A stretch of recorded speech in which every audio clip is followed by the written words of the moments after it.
Closure of accounts அப்படிங்கிறது it's very important. ஏன்னா நீங்கள் வந்து ஒரு அக்கௌண்ட்ஸை க்ளோஸ் பண்ணலன்னு வச்சுக்கோங்களேன், உங்களால் அதை செக் பண்ணவே முடியாது.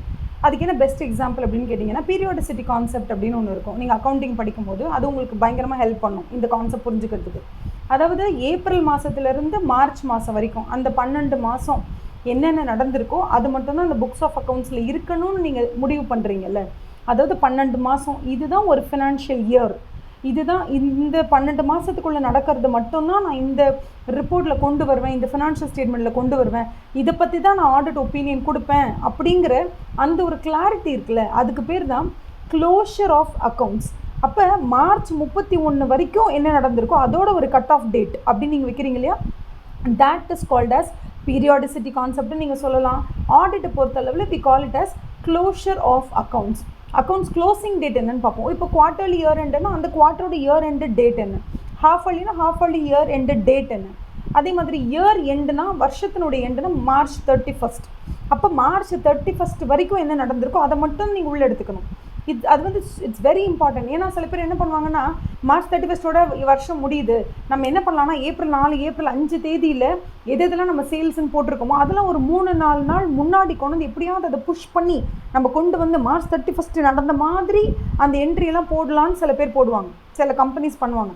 அது மாதிரி ஏப்ரல் நார்மலாக ஆர்கானிக்காக விட்டால் அது எப்பப்பா நடக்கும், ஏப்ரல் 10ஆம் தேதி நடக்கும், ஏப்ரல் 11 தான் அந்த சேல்ஸ் நடக்கும், இல்லை ஏப்ரல் 5ஆம் தேதி தான் அந்த சேல்ஸ் நடக்கும்னா இந்த கம்பெனியில் இருக்கிற அக்கௌண்டன்ஸ் ஒரு அந்த டிபார்ட்மெண்ட்டில் இருக்கவங்க என்ன செய்வாங்க அப்படின்னு கேட்டிங்கன்னா, எப்படியாவது அந்த கார் எப்படி சேல் ஆக போகுது, ஏப்ரல் 5ஆம் தேதி சேல் ஆக போகுது, ஏதாவது ஒன்று பண்ணி அந்த மார்ச் 31 எப்படியாவது நம்ம முன்னாடி தள்ளிட முடியாதா, தள்ளிட்டா என்ன ஆகும், இந்த வருஷத்தோட ப்ராஃபிட் இன்னும் கொஞ்சம் அதிகமாகும்ல, இன்னும் கொஞ்சம் இன்ஃப்ளேட் ஆகும்ல, இன்னும் கொஞ்சம் வந்து நம்ம அதிகமாக காமிக்கலாம்ல, அப்போ நம்ம ஷேர் ப்ரைஸ் இன்க்ரீஸ் ஆகும்ல, அப்படிங்கிற காரணத்துக்காக நிறைய கம்பெனிஸ் என்ன பண்ணுவாங்கன்னா இந்த மார்ச் 31 அன்னைக்கு எல்லா சேல்ஸும் நடந்த மாதிரி, மார்ச் லாஸ்ட் வீக்கில் பார்த்திங்கன்னா ஏகப்பட்ட சேல்ஸ் நடந்த மாதிரி காமிப்பாங்க.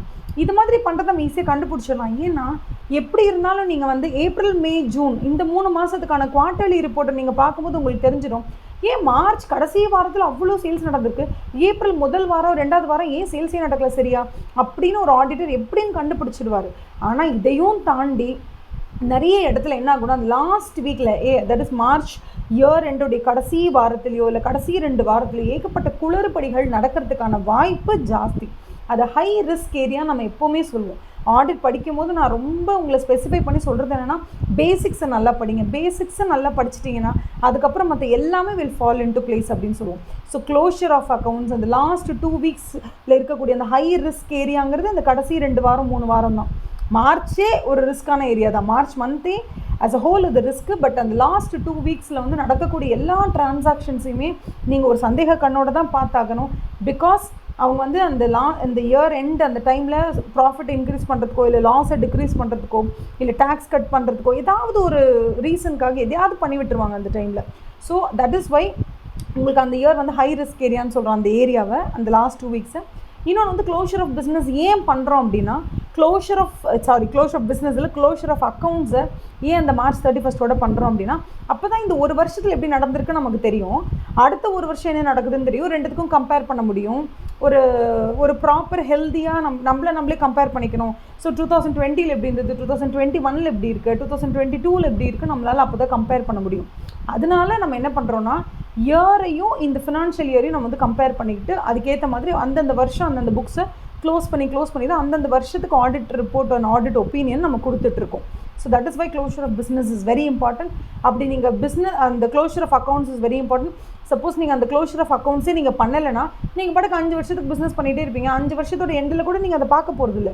ஸோ எப்போதுமே ஒரு கட் ஆஃப் டேட்டுன்னு இருந்தால் தான் அதை ரெவ்யூ பண்ணுறதுக்கோ இல்லை ஆடிட் பண்ணுறதுக்கோ இல்லை அதில் என்னென்னலாம் தவறுகள் நடந்திருக்கு, என்னென்னலாம் கரெக்டாக நம்ம பண்ணியிருக்கோன்னு நம்ம அதை அனலைஸ் பண்ணுறதுக்கும் அதுக்கு ரிப்போர்ட் கொடுக்கறதுக்கும் அதை பற்றின ஒரு சம்மரியை ரெடி பண்ணுறதுக்கும் அதை அளவுகோலாக வச்சு அடுத்த வருஷத்தை நம்ம எப்படி நடத்த போகிறோன்ற அந்த ஒரு பிளானிங்கும் நமக்கு இருக்கணும்னா, நமக்கு வேணும்னா closure of accounts at proper cut off date is very important. ஓகேவா?